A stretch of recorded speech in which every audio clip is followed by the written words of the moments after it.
Nu e mă nimic, ce copile, ce n-ai văzut? Ai văzut, a spus total. Foarte bine m-ai văzut, a spus total. Numărul 15, cum spuneam, este înlocuit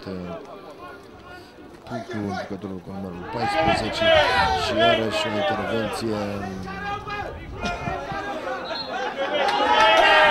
Da, o intervenție în care se duce arbitru să vadă hilară această interpretare a arbitrului Marcel Bărsan. S-a dus să vadă dacă faultul a fost în careu sau nu.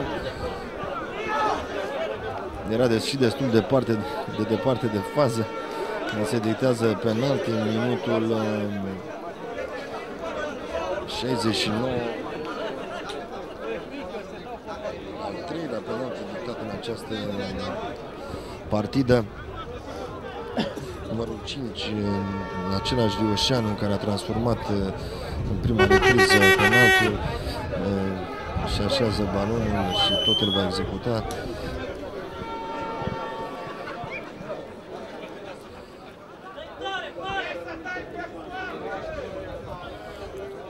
Să vedem dacă Rioșanu va modifica scorul de pe tabelă.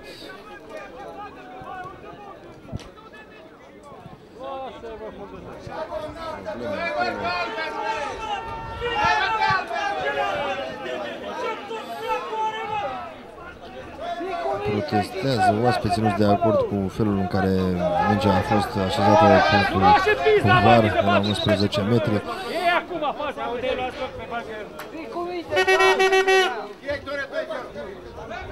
Din nou Rioșanu și așează balonul, se pregătește să intre Găman în tabăra echipei gazdă. Un cartonaj galben acordat lui Bălățoiu, cred. Cartonaș galben, 6 la oaspeți, un galben și un roșu la gazdeni. Partidă cu destule probleme pentru Marcel Bărsan, poate și maniera lui de arbitraj. Să vedem execuția la 11 metri, 2-0 pentru gazde. Reușește să marcheze același Rioșanu. 2 goluri pentru Rioșanu, ambele din lovitură de pedeapsă, unul în prima repriză, unul acum în minutul 70, când se efectuează și